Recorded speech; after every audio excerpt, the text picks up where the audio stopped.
My granddaughter Bailey asked me a while back, Papa, what were winters like when you were a young boy?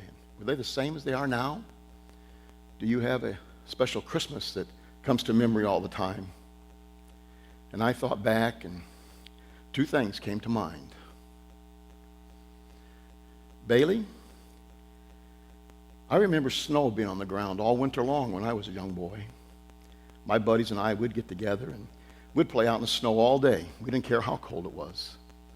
We'd get together and we'd build snow forts and we'd have battles between the two forts with snowballs. Sometimes we'd get our shovels and we'd go around and make extra money shoveling snow. But one of the things that we really liked to do was go ice skating. We would skate for hours, and then when we got cold, we'd go into the warming house, and there'd be a big fire blazing in the fireplace there, and we'd get warm and dry our clothes off, and then we'd go back out and skate for hours more. We'd do this day after day. But I kind of think one of the things that we liked to do the best was sledding. We didn't have the fancy sleds like you have nowadays. Our sleds were wood and metal runners, and we had to lay down on them and steer the rudder with our hands and drag our feet in the back to help steer better. When winter started, we'd all have brand new sleds. By the time winter ended, most of our sleds were broken, and we were just sliding down the hills in cardboard boxes. I remember one time all my buddies, we got together, and we decided we were going to go down Mount Tom. That was an awesome hill. It was 80 feet high. It had all kinds of jumps and dips and turns. It had three problem areas, though. One was the creek. If you weren't going fast enough, you'd be right in the middle of it, and you'd have to go home and change your clothes and come back. The next problem was the fence. You had to clear that fence and then raise up right away and make it turn to the right, because that was Dead Man's Curve. If you didn't make that curve, you'd hit that oak tree head on. You can't imagine how many broken sleds were laying on the ground behind that tree. Some of them had been there for years. The day we went, one of our friends, Tommy, came with us, and he was a big boy.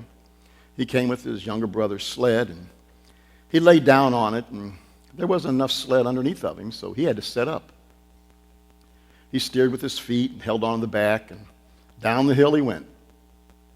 I guess the heavier you are, the faster you go, because I never saw anybody go down the hill that fast. In fact, when he got to the creek, he didn't have a problem at all. He had plenty to spare. But his first problem came when he got to the fence. He couldn't lay down like we did, and so he laid back. And he was going fast enough. He cleared that bottom board, but he didn't raise up enough time to make Dead Man's Curve. And he hit that tree head on.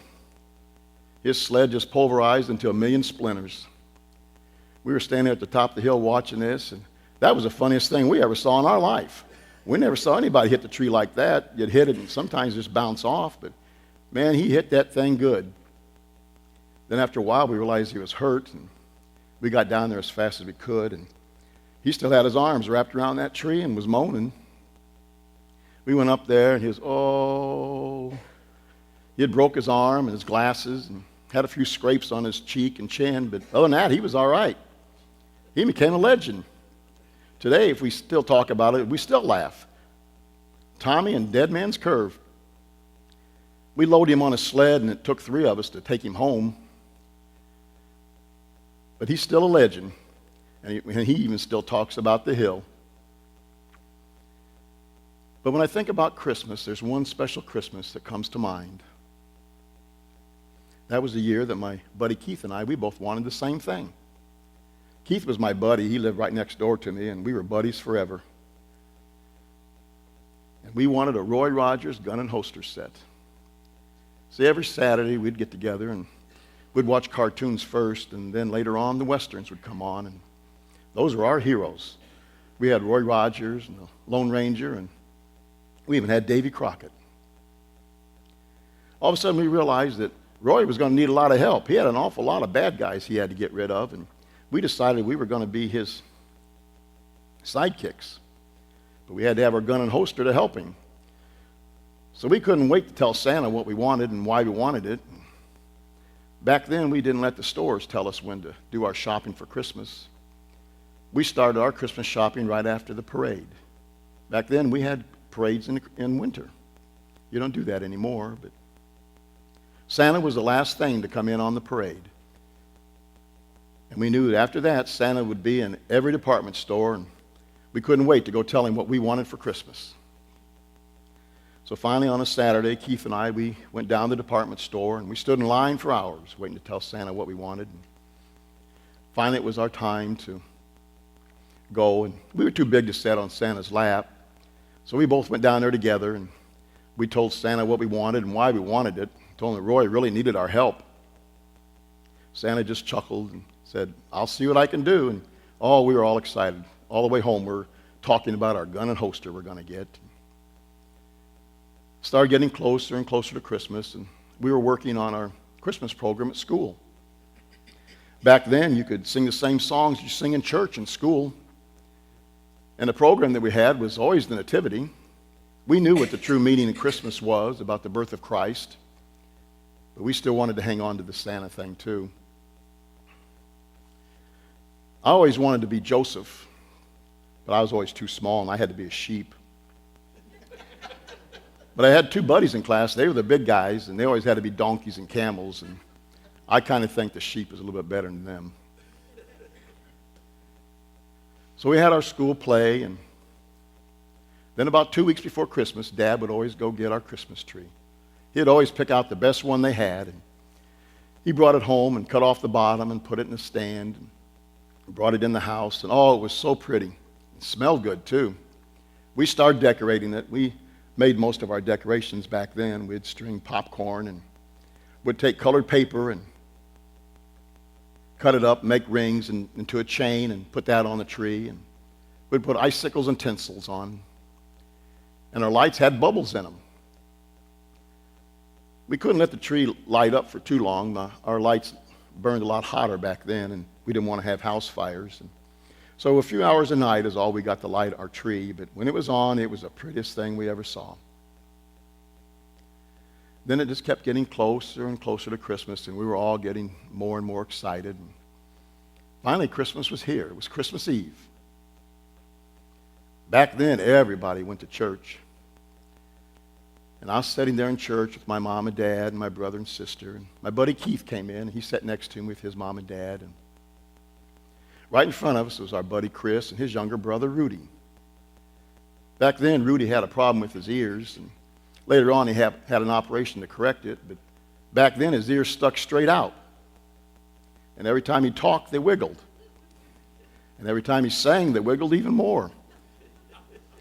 And Keith and I were sitting there watching those ears, and they just kept wiggling and wiggling, and we started laughing, and then after a while, we couldn't stop laughing.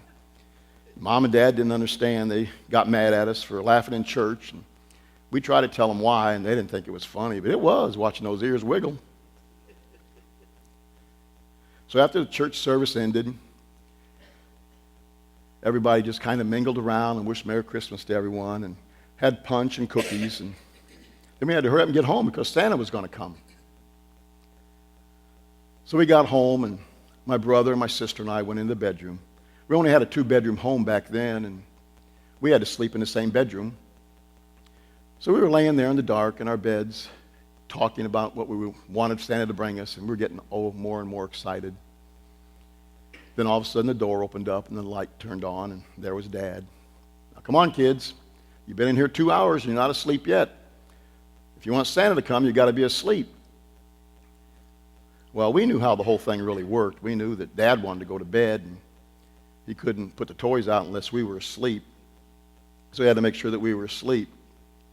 So we assured him that we'd go back to sleep. And Dad shut the door and went back in the living room. A little while later, he called our names out. "Candy, you asleep?" She didn't say anything. "Gerald, you asleep?" I didn't say nothing. Then he called my younger brother, Tony. "Tony, you asleep?" "Yeah." "You dummy. Well, what? Now Dad's going to come in here." "Well, I didn't know." You could hear Mom and Dad in the living room laughing. I guess it was kind of funny what my brother said. A little while later, the door opened up and the light came on. You could tell Dad was trying to keep a straight face. And his face was still red, and still had tears on his cheeks from laughing. Now, come on, you kids, you got to get to sleep. I just heard Santa's on his way, and if he comes and you're not asleep, he's going to give your toys to someone else. All right, Dad, we're trying to go to sleep, but we're excited. Well, let's just try a little harder. So Dad turned, and he's just getting ready to shut the door, and he noticed something. He turned back around. Hey, pull those covers back. Why? Just pull those covers back. We've been busted. At our house, there was a rule that you couldn't go in to open your presents on Christmas morning in your pajamas. You had to be in your clothes. And you couldn't even touch anything unless Mom and Dad was up. So we decided we were going to bypass the dressing part, and so we went to bed in our clothes. So Dad made us get up and take our clothes off and put our pajamas on. Then we got back in bed. He said, now get to sleep. I don't want to come back in here again. So we assured him we would. And he turned off the light and he shut the door. We laid there in the dark and we whispered a little bit longer because we just couldn't fall asleep. And finally we did. I woke up early the next morning. It was still dark outside. And I reached over and got my Boy Scout flashlight. And I went into the living room and I turned the flashlight on. And I saw everything that was under that tree. And there it was, my Roy Rogers gun and holster set. Oh, I was so excited. I saw everything else was there, and I went running back into the bedroom and woke my sister and brother up and said, hey, come on, let's go look under the tree and see what you got. We can't go in there. Mom and Dad's not up yet. Oh, just be quiet. They're not going to know. Come on. So we went back in the living room, and I turned my flashlight back on, and I showed them everything that was under the tree. Oh, we were all so excited. Let's go get dressed.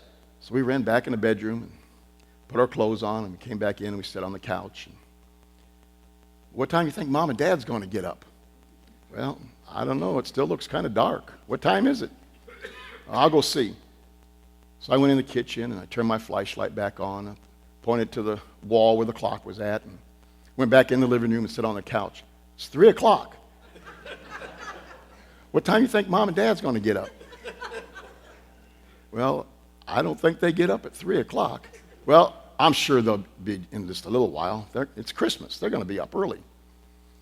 So we sat there for a while, and finally I remembered something. And I got up, and I walked over to the closet, and got my hat and my coat and my boots. And where are you going? I'm going over to Keith's. At 3 o'clock in the morning? Just be quiet and don't wake Mom and Dad up. I'll be right back. So I went over to the tree, and I got my gun and holster set. You can't take that. Mom and Dad aren't up. Just be quiet. I'll be right back. So I went over to Keith's house and walked up on his front porch, and I set my gun and holster on his front porch, and it still had the tag on it that said, From Santa. And I turned and went back home. I hung my coat and hat up and put my boots away. And where's your gun? I gave it to Keith. Well, what'd you do that for? Mom and Dad's going to be mad at you now. Well, just be quiet and don't say anything. Mom will understand. It's Dad I'm worried about, so don't say anything. All right. So a little while later, Mom and Dad got up, and they came in the living room, and there were the three of us laying on the couch there, sound asleep. They went in and made their coffee, and they came back in the living room, and Mom woke us up and wished us Merry Christmas, and she started handing out the presents, and she gave the toys out first. And she got to me, she's looking around. Well, now I know there was a gun and holster set here. Where did we put that? You gave it to Keith. You big mouth, I told you to be quiet. Well, why'd you do that? Well, Mom, last night at church, Keith said they weren't going to have Christmas. Santa wasn't coming to their house. His dad lost his job, and they didn't have any money. In fact, they're not even going to have lunch. His mom's just going to make soup. So Mom gave me a hug, and she finished handing out the rest of the presents. I opened up my next package, and it was a Roy Rogers shirt. I put that thing on, and I looked down at it, and there was Roy's face with his name under it and had streamers on the sleeves. Boy, I was a real cowboy. We finished opening all the rest of the presents up, and Mom picked up all the wrapping paper and the bows and put them away. And then she went in and she started making phone calls. Back then, it was hard to get through to people because we had party lines back then, and sometimes it took a long time to get to all the people you wanted to talk to. But Mom did. She called everybody in the neighborhood, and she told them about Keith and his family.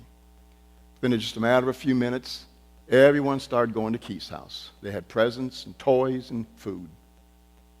You did things for your neighbors back then. All the neighbors were like family. You knew everything about them, and they knew everything about you. And in fact, if they told you to behave and quit acting up, they could give you a spanking. And then they'd call your mom and dad and tell them, and then you'd get another spanking when you got home for getting that one. I can't begin to tell you how many spankings Keith and I got. We were always in trouble. But later on that morning, I went over to Keith's, and he asked me what I got. And I said, well, I just got clothes. Oh, you didn't get your gun and holster set? No, I just got clothes. Well, here, I got two. You take this one. You still want to be Roy's sidekick, don't you? Well, yeah. Well, here, I don't need this. You take it. So I put that gun and holster on, and Keith and I went downstairs, and we were practicing for when Roy needed us. We were really going to be ready. We shot off every cap we had while we were down there, and a little while later, Keith's mom came down, and the whole room smelled like gunpowder. She told me that my mom just called and said I had to come home for dinner. So Keith and I said, see you tomorrow. So I went home, and I sat down at the table, and we always had a feast. Mom could sure make $1 go a long way. We always had a turkey or a ham, and I even remember one time we had a goose. But we finished eating, and we always said we'd never eat again. We ate so much. And the rest of the afternoon, we just sat around and played with our toys and snacked on cookies and homemade fudge. And that evening, we started getting tired because we were up so early. And the very last thing we did was we all went in and sat down on the couch, and we watched television together. Back then, the programs they had on television were for families to watch together and do things. We sat there and we watched our favorite programs, Sing Along with Mitch. We sang Christmas carols with Mitch and the gang to every one of those songs. That bouncing ball bounced, and we just sang to the top of our lungs. And then finally, it was time to go to bed, and we went in there and we got ready for bed, and we waited for Mom to come in and tuck us in and say our prayers with us. When Mom got to me, I still had my gun and holster on, and she let me keep it on because she knew if Roy called, I was going to have to go real fast and help him. So she covered me up and gave me a kiss, and then she shut the light off and closed the door. Sometime during the night, she came back in and took that gun and holster set off of me. And she hung it on the bedpost, though, because she knew if Roy needed me, I had to get to it real fast. So I think back now of that Christmas and other Christmases, some of the best times of my life. I hope you have a Merry Christmas.